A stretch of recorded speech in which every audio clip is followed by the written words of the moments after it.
Fishing Gurus is brought to you in association with Daiwa.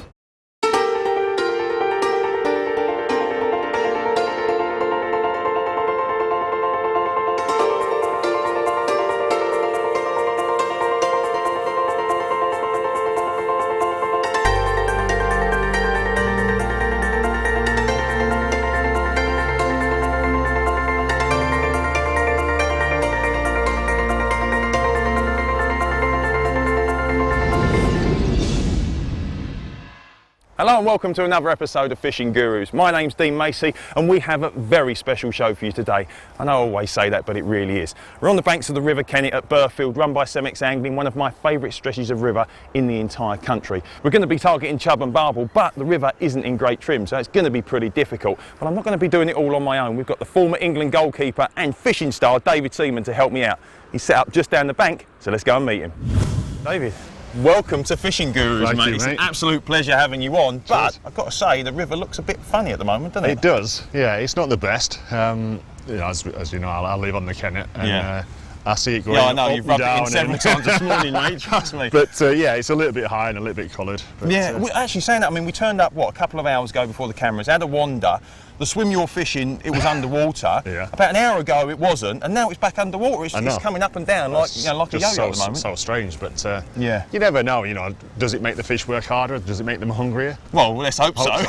In truth, I mean, I came down for a bit of a practice last week. I didn't catch any big fish, but the river, certainly on this stretch at Burfield, seems to have been up since the first, you know, certainly since the start of the season. We're what, the second week of the season now, and to be honest with you, I've had very few first 2 weeks that have been completely memorable. You, on the other hand, fishing a slightly different stretch of the Kennet, have had a phenomenal start of the season. We've had it, yeah. My dad came down for opening night, and we popped the champagne into the river and I was reading the tweets actually, and I was working thinking, right, I feel really sick. As you do, and then, you know, we fished for about an hour at 12 o'clock, and then we had a couple of barbel up to about 6 or 7. Yeah. But since that, over the weekend, we've had like 3 9s and, you know, a few 7s and stuff. So, you know, where I live, it's in my garden, so they're my pets.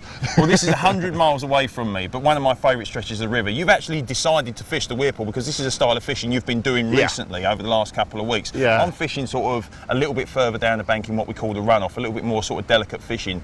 We'll look at your approach a little bit later on, but what are the sort of things you look for in a big, because it's a powerful weir at the moment, isn't it? The thing that the main thing that I look for is obviously I PVA bag it, and as soon as I cast it, I've got to feel it hit the bottom. Right, okay. You know, I've got to feel it clunk. Is that because of the debris that can be washed down? Yeah, and I don't really want to be leaving it in silt, you know, or, you know, like whether you get the backwash and stuff like that. I want to feel a proper clunk. Barbel love a clean bottom, don't they? Exactly. Now, I'm not entirely sure chub really matter that much, to be honest with you, because I've had them feeding over everything. In fact, I'm absolutely certain they've taken it halfway up a big straight load of streamweed. But, you know, you're definitely looking for the big patches of gravel out there.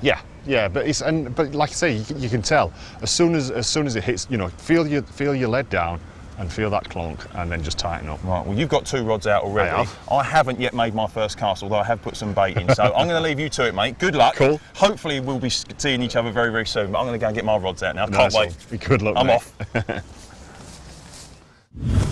Now, before I make my first cast, I've got to be honest, I'm really excited. Even when I come to this river and it's not looking that great, this place can produce some monsters. I want to talk you through the hardware because there's nothing special needed. I've got a 1 3/4 infinity barbel rod.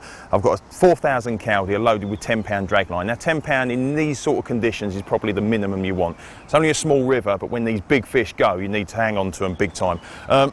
About 3 foot, maybe 4 foot above the lead, I've got a tiny little sinker. Now, normally I wouldn't use that in normal conditions, but when there's a little bit of debris coming down, you use it as a bit of a weed stop. It stops the weed and the debris collecting around your rig, so that's a good little tip there. 4-ounce gripper running. Now, to be honest with you, 4 ounces is very, very heavy, but in these conditions you don't want your lead bouncing around too much because it can roll into snags. I've got probably a 12, maybe 15-inch, 15-pound end trap hook link. I've got a nice big chunky sinker on there, about sort of 5 inches from the hook. I've got a stick full of stinky pellets, a size 10 mixer, and a 14mm pellet as a hook bait. Now that, in these conditions when it's up and coloured, is absolutely spot on. Let's just hope I can stick it in front of a fish. Well, that's the first cast in, and generally in these conditions, if the barbel are having it, you'll know within sort of 30 minutes, 40 minutes, something like that. On big rivers such as the Wye and the Trent, they're not quite as pressured, so you can guarantee if you're on fish, you'll get a bite in the first 15-20 minutes. But on here, you've got to give it a little bit longer. So if we don't have any action or any signs in about 45 minutes, there's plenty of swims downstream. And I think I'm going to grab Dave and we'll go for a wander. But hopefully we'll get one here. Well, we gave them first swims probably a couple of hours, and we've put some bait in there to let the fish settle. Hopefully there's a few good fish in there, but in truth I was getting played by small fish, lots and lots of taps, but it's only 2 weeks into the season, so I couldn't sit on my hands. We've come right the way down to the bottom of the stretch now, and this swim has done some good fish for me in the past, over 10 pounds. But at the moment it is proper overgrown, and where the water's been over the banks, it's well, it's a little bit flooded, but we're going to give it a go. Same rig, slightly smaller lead, nice big smelly stick, and I'm just going to swing it in down the edge. So follow me. The mozzies are absolutely mullering us, so I'm only going to give it probably 20 minutes. I'm not that brave, but fingers crossed it won't take that long. Because there's not many fish on this stretch, they do tend to run to a decent size. You're not fishing for many, so the first cast has to be on the money. So here we go.